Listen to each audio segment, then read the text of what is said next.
All right, good morning. This is Bob Tremblay. Welcome to another episode of Baystate Backcountry. And I'm really excited for what we have in store today. So as I speak to you now, it's mid-February, and we have had a really unusual winter here in New England. In the last 10 days, we've had both record warmth and record cold. Right now, we're kind of getting through our record cold. Last night, it got down to -19. And as I speak to you right now, it's probably about 1 degree. And anyway, I'm here at the foot of Mount Toby because got a real treat today. I'm gonna hike into the woods, and I have my climbing rope. I'm going to rappel down into a bat hibernaculum. And so what's that? It's a bat cave. And this is where the little brown bats are hibernating through the winter, because during this time of year, they don't have any food, there's no mosquitoes. And so they hibernate for anywhere from 6 to 7 months. So I'm gonna rappel down underground and see how the bats are faring and how they're hibernating through this very unusual winter. So I've got my gear and my backpack, I've got my helmet, I've got my climbing rope here, and I'm gonna hike into this little known cave. So come along and join me, and I'll see you soon.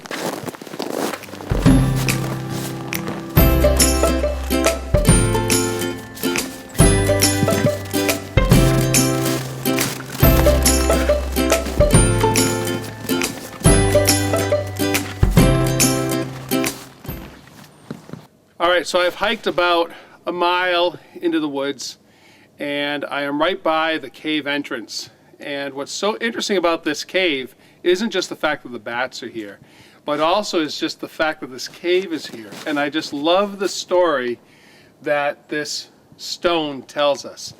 So this rock right here, as you can see, this is the formation that our cave is in. Now, Massachusetts doesn't really have the kind of geology for proper limestone caves. And this isn't a limestone cave either, but what it is this stone you can see behind me, this is conglomerate. And what you can see is it's all a mishmash of boulders and cobblestones and sediment that's all been kind of compressed together by weight and by time. And so all of this at one time was sediment. This was mud and soft kind of deposits. And specifically what this deposit was laid down by was after the last major ice age, when the glaciers retreated and melted, and all that runoff was kind of coming down from the glacier's edge, is this whole valley of Massachusetts was underwater. And we call that lake, we call it Lake Hitchcock. And this was all the muddy sediment of Lake Hitchcock. Lake Hitchcock has since dried up and is gone, but it's left behind this sediment, this compressed sediment. Now this rock is breaking apart, and the crevasses and the cracks as this rock breaks apart is what's creating the space, the cave, that the bats are using for their hibernaculum. So I'm going to head over here to the entrance and rappel down into the cave to see our bats. Oh, so this is really exciting. Is the temperature out here right now is probably down in the low single digits. It's very, very cold. And what's so exciting here is we found, you can see that the cave is literally breathing. And so this moisture right here, this crack here in the cave, going down to the cave entrance, and we can see this breath of the cave coming out. It's coming out in the atmosphere just like my breath is, and it's freezing on this rock. The hoarfrost of the breath of the cave is on here. And this is a great example as to why the bats are here. Because as cold as it is out here, it's warmer in the cave. It's an ideal shelter for little animals that are trying to survive the harshest season of the year. And they're in there exactly because of this reason, is that it's warmer inside the cave than it is outside. And we see evidence of it right here with the breath and with this hoarfrost. Very, very exciting. I'm looking forward to getting down there and seeing the bats. All right, so here's the entrance to the cave. As you can see, it's just a little slot in the earth, drops down here about 55 feet. I've always called this entrance the toaster slot, because that's basically what you feel like as you're going down, is you feel like a toaster. So the bats are able to fly down here to navigate all the way down this slot and then into their hibernaculum, which is down there. I don't have the wings, but I have the rope. So I'm going to be heading up here, set up my climbing rope, throw my rope down, and I'm going to rappel down underground along the conglomerate walls of the former Lake Hitchcock to see the hibernating little brown bats. Pretty exciting stuff. So I'm going to head up and set up my rope. All right, I've got a nice solid tree here that I'm going to be using as my anchor point. Get my rappel rope set up.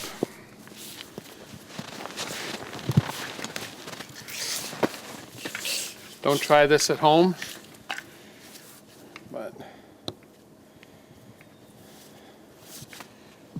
tying what's known as a floating bowline knot, if you want to Google it.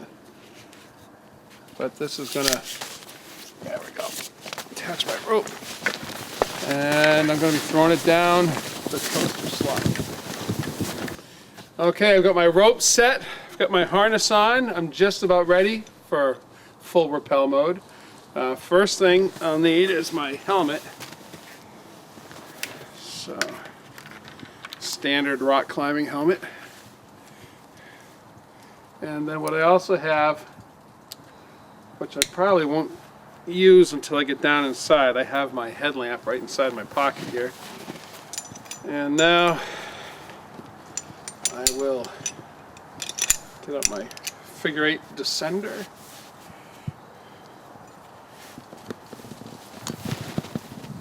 Attached to the rope, attached to my carabiner, attached to my harness, and I am ready to go down into the world of the bats. So, off I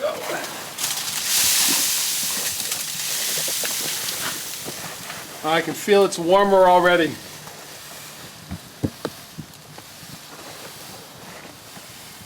starts to get squeezed around the 25-foot mark here.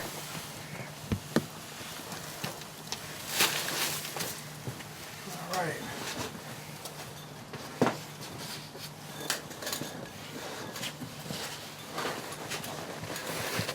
It's very narrow here.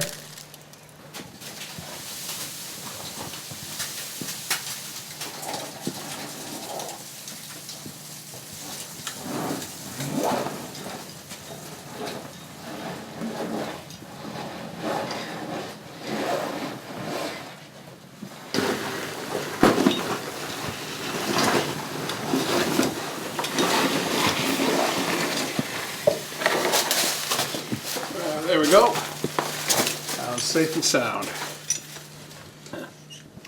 So I've just come down the toaster slot, and here at the bottom of the toaster slot, beneath me here is the conglomerate wall of Lake Hitchcock, and now it goes down a little bit deeper. I'm going to have to duck down and go into this hidden recess. I call this the bat cave, and this is the area where the bats are hibernating. So before I do that, it's nice I have the camera lights here, but I'm going to need my helmet light, and I'm going to slide underneath and see the bats. So don't want to disturb them. I'm going to try to be as quiet as I can. I'll get down. Oh, I won't need my backpack. It's kind of a tight squeeze to get in, but once I'm in there, it's a nice little chamber. And heading down. Bat cave. See you soon. Alright, so here I am inside of the bat cave, and right here I have 3 little brown bats. And when I say they're little brown bats, they are indeed little and brown, but they are, their species name is they're little brown bats. And I'm being kind of quiet right now because I don't want to disturb them. The reason they're in this cave is that bats eat mosquitoes. And here in mid-February, there are no mosquitoes. So the mosquitoes have been gone really since probably mid-November, and there won't be any more until May. And so the bats don't have any food during that entire time. So they need to hibernate to conserve their energy because they're not going to have another meal for several months yet. So they're actually really good hibernators. Their heart rate slows down to 20 beats a minute.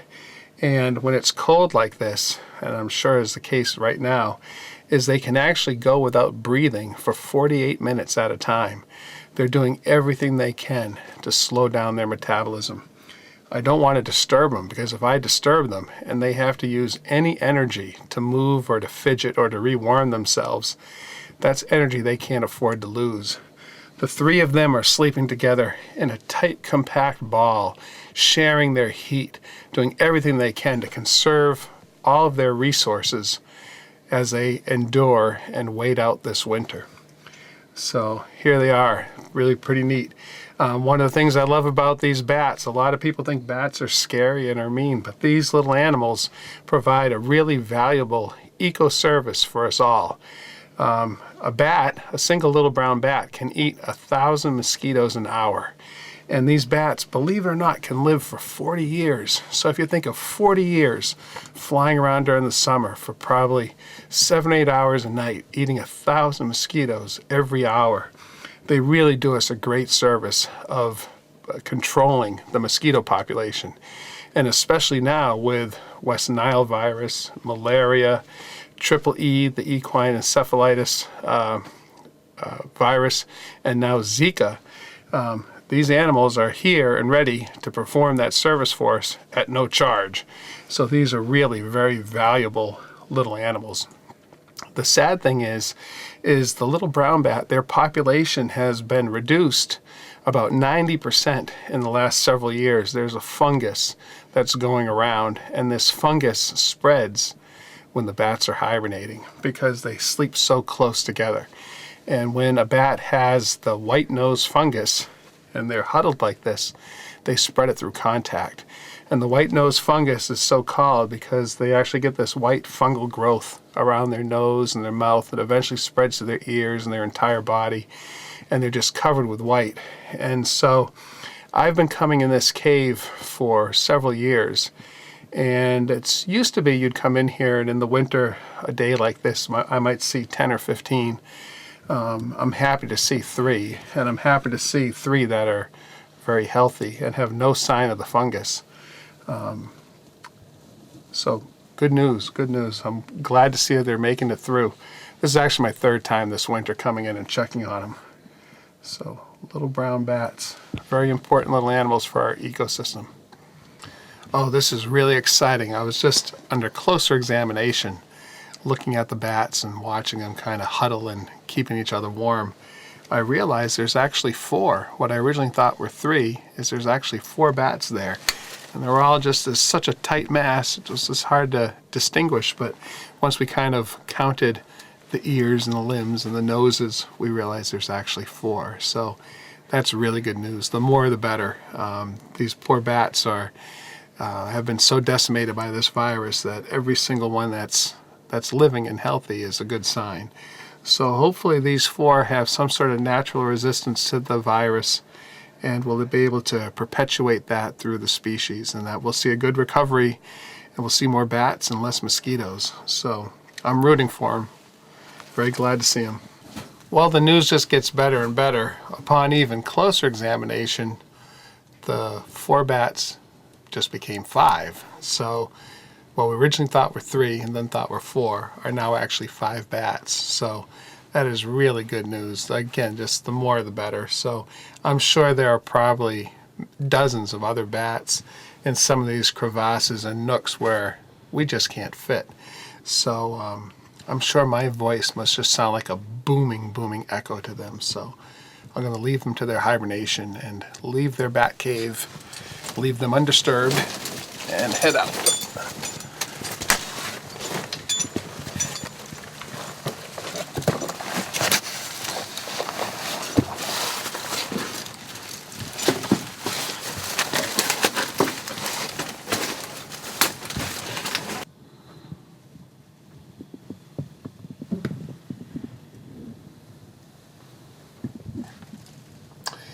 All right, well, as inhospitable a place as a cave like this can look to us, this is an ideal place for the bats to overwinter. If you look at it through the viewpoint of a bat, this cave is a completely stable environment. Not only does it have no light, it has no wind, it has no rain, it has no sun. It's basically almost like a time capsule. It's like a place out of sync with the rest of the world. It's constant, it's stable.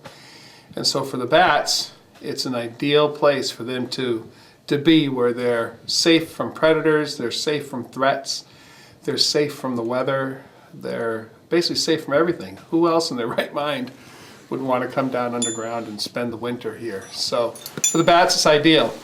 But for us, it isn't. And so I am going to head out. And here's my rope going up the toaster slot that I came down. And I hate to disappoint you, but I'm not going to climb up this rope to get out. Fortunately, there is another exit.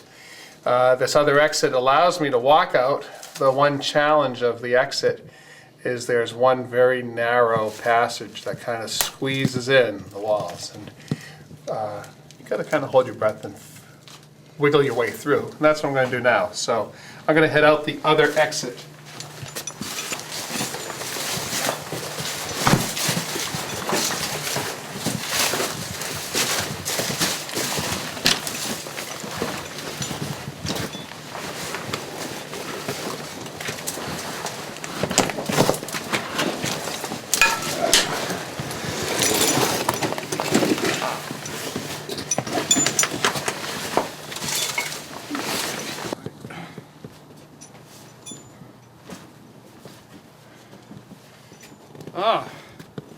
All this time underground, and it started to snow. So here I am coming out of the cave and coming out to a snowstorm, which is beautiful. Just goes to show how when you're in the cave, there's no weather, which is if you're a bat, that's what you want.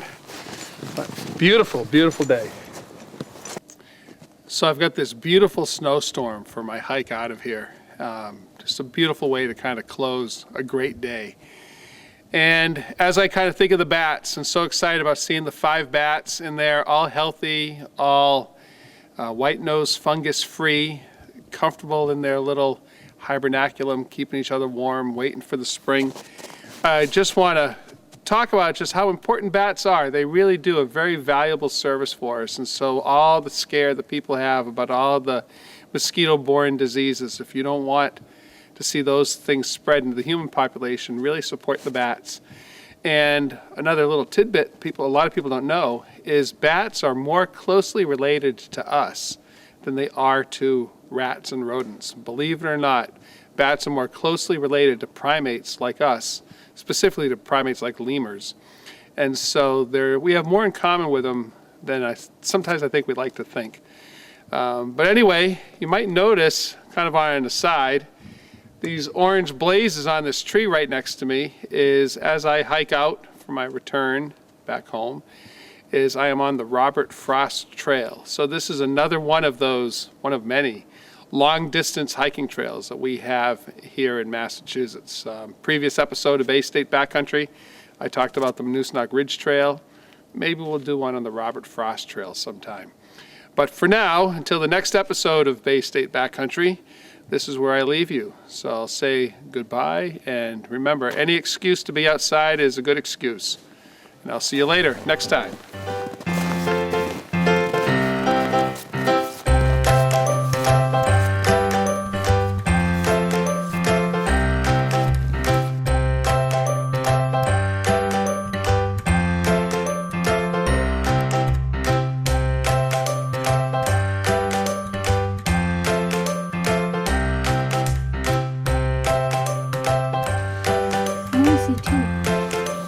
I think there's 3. I need my glasses. It looks like on. 3. Yeah. I see. Oh, okay. There's the other one. All right. It's interesting as I put my hand right here, It's warm. I can actually feel a little bit of heat. Really? Yeah. I don't know if it's coming off of them It's crazy how warm it is in here. comparatively. Yeah, exactly.